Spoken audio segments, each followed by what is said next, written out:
Hey everyone, Ryan Kretsch here. Now this was a big weekend because if you guys can recall, 2 years ago, two, we got our movie It that came out in 2017. And I can confess right away, I didn't see this movie right away because I wasn't too sure. I don't go out and see scary movies, but I think scary movies are a little more better than other movies out there these days because you get more in depth of stories and everything. And you got the scary clown. That's part of the reason I didn't see it in the first place. But I actually finally did see the movie It last weekend because I thought seeing this trailer, and then after I've shown you guys on here on my YouTube station, I felt interested in the story and I wanted to see it. And I'm glad I did because when I saw the first one last weekend, thought it wasn't too bad. It didn't really have any jump scares in it, I gotta say. But the clown itself, Pennywise, is pretty creepy. Now, I know they have done this before into a TV series in 1990. And Tim Curry actually played Pennywise. And I never didn't see that one either because, once again, back when I was younger, I still didn't like the scary movies. But I'm starting to get used to it a little bit. Watching some of these shark movies can be a little creepy. Even like a clown like Pennywise.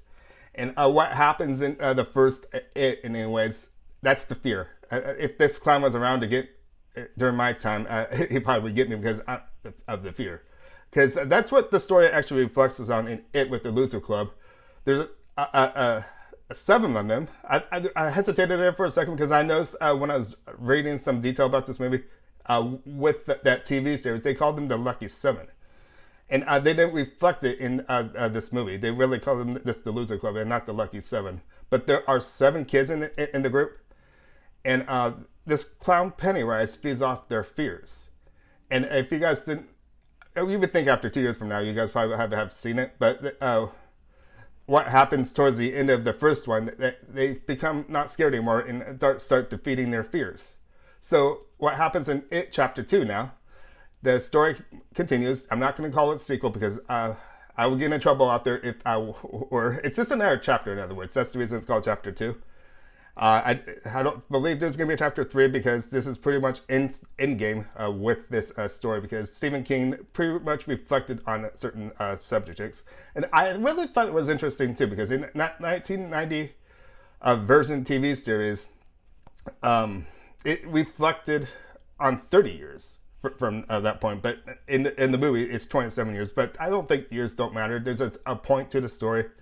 And it's quite an interesting one. And with them all growing up in this second one, this is where I kind of thought I'll probably get more of my review here because I like the first one better because I thought those kids in the first It really brought great chemistry to it. And with them being older, once again, you have to try to reflect those kids from the first It and into the second one and reflecting on these actors. And I thought they did all right. I'm so used to these top child actors lately because they have the talent and they can bring it to the screen big time. And that's where the people fall in love because in this second chapter of It, they were also reflecting on flashbacks because these flashbacks actually meant something too with this chapter 2 because it actually was trying to reflect on what happened and what really happened to the group because in this chapter 2 with them all growing up, they actually kind of forget what happened in that summer. I think it was 88 or 1989.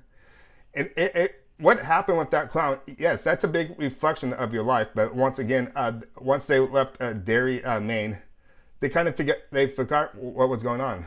So pretty much when they get it, believe it was Mike that called them, something happened in that town. And he was wanting to bring everybody back to town that helped finally defeat this clown called Pennywise.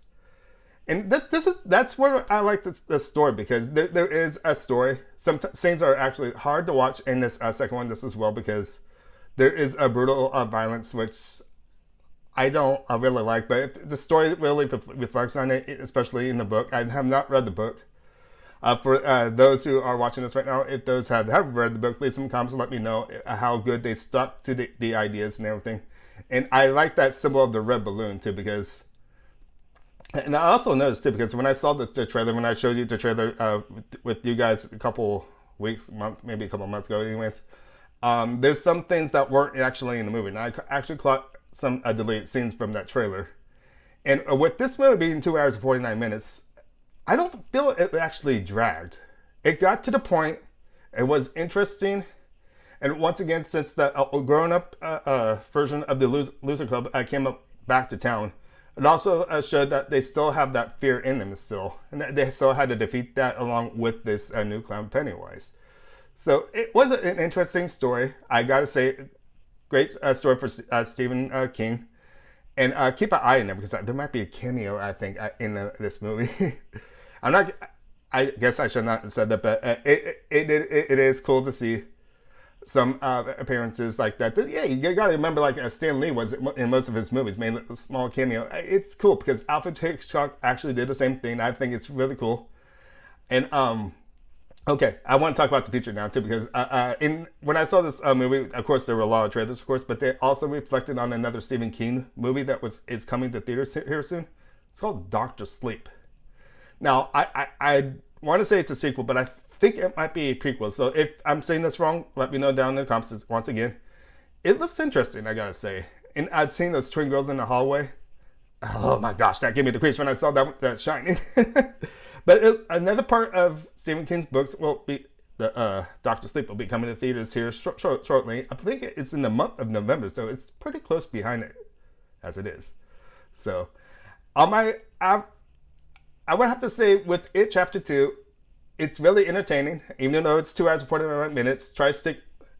I was actually glued to my seat, and I felt some people around me were actually, I don't know, a little antsy. I think I was a little too on because of the length, but I didn't drag. I was really entertained the whole entire way. And I felt like the whole theater was, and the whole theater got used to it. And if you guys, if I do have some pictures too, I took some pictures because in my theater, I went to see it. There had red balloons all around the theater, and I thought that was really cool. So I'm going to wrap this up. Let me know you're out there too, what you felt of this movie with It Chapter 2, how you liked it, and how if it really connected with the first one, which it did because of the flashbacks. It's really a fun movie. And just let me know how you feel about this movie. I felt this was really well done. It's up there as a really good, I feel like a good classic movie. After that 1990 TV movie, I felt this one was really good. So I'm going to say my name is Ryan Kretsch. Thank you for watching. Make sure to give me a thumbs up and subscribe. And I'll see you guys later. See you at the movies next time.